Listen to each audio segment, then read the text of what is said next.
Good afternoon. This is Lance Bryce with Thrive Mortgage. Today is Wednesday, the 15th of June. I hope you're doing well. Well, we got a lot of economic data that I'd like to share, so we're going to do this call a day early. We normally do it on Thursday, but I wanted to go ahead and get and share the information that we've gotten economically.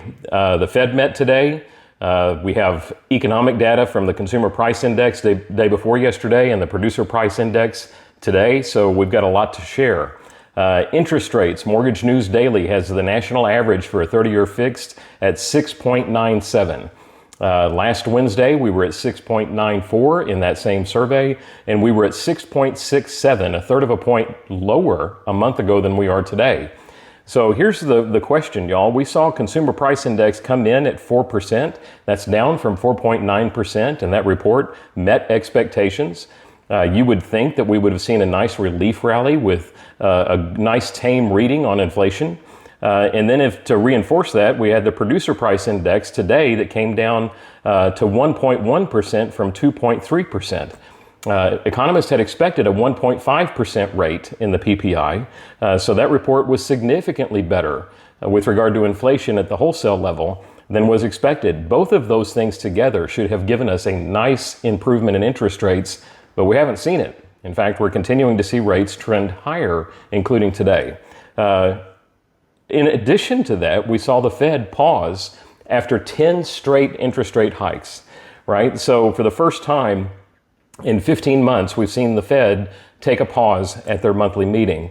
That should have given us a nice relief rally, but there's two reasons, y'all, that I've been able to come up with that I think that explain why we're not seeing the improvement that we would otherwise hope to. When you look at the folks that do bond predictions and interest rate predictions, those folks look at daily movements in the market, they look at the next report that's coming out, and they'll make determinations about the direction of the market based on that day's trading. So they look at a very micro view, y'all, and I will tell you, I'm seeing a lot of confusion and speculation from those folks, a lot of head scratching on why we're not seeing improvement based on these numbers. And I think by and large, and again, I only pretend to be an economist on these calls, but I do think that folks may be ignoring or just not thinking of the big picture here. The big picture is one of deficit spending that is significantly higher than we all thought it would be, and specifically higher than the bond market was prepared for going into the debt ceiling negotiation that we had that was resolved a couple of weeks back. That negotiation yielded an extension in the debt ceiling of over $4 trillion. That's raising the cap in a big way, y'all, for additional deficits in the future. And it pretty much guaranteed budgets exceeding $6 trillion for the next 4 years. Y'all, we only take in $4 trillion a year in income tax each year. So that leaves a $2 trillion deficit. Y'all, that is a deficit that's equal to 50% more than the tax revenue that we take in. I think the bond market is well aware of that. I think it is still reeling from that debt ceiling negotiation not being nearly as conservatively extended as it should have been. And I think the realization of that $2 trillion of additional debt service or debt that is going to have to be issued and serviced is what's banging on the bond market. There's only one way for us to make up $2 trillion shortfalls. And that is to issue bonds to finance that debt. That additional issuance, y'all, I think exceeds what the bond market had otherwise anticipated with regard to supply. And I think that's why you're seeing this tremendously good read on inflation not weighing into bond prices or interest rates. At least that is my novice view of it, y'all. Just as a student of the market over the last 30 years or so, I think that's where the bond market is trading. Add to that, the Fed did communicate with their pause today that we are likely to see 2 additional hikes this year.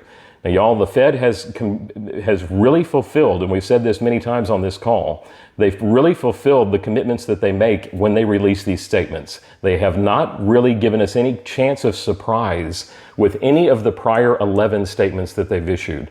Bond market was not caught off guard by any of the hikes that it's received at the last 10 meetings. They were not caught off guard with the pause that was received at this meeting because it was communicated at the last meeting.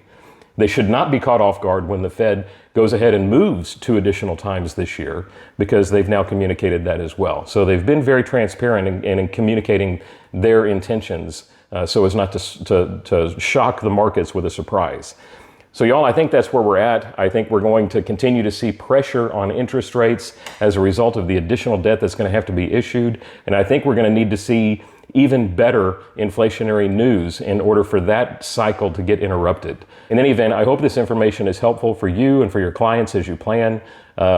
I will update this as soon as we see some improvement, y'all. I may jump on with an earlier announcement. I do think we're a little bit due for a relief rally just based on where prices are. So I think we may see some bit of a pop downward over the next 10 days or so. But that may not be long-lived, y'all. We may be in a cycle here as we continue to price in the additional supply needed in debt instruments. So in any event, hope this is helpful for you and for your clients. Feel free to give me a shout if you'd like for me to approve one of your buyers. That's what we do here, and we would love to have your business. Stay safe, stay blessed. We'll talk to you next week.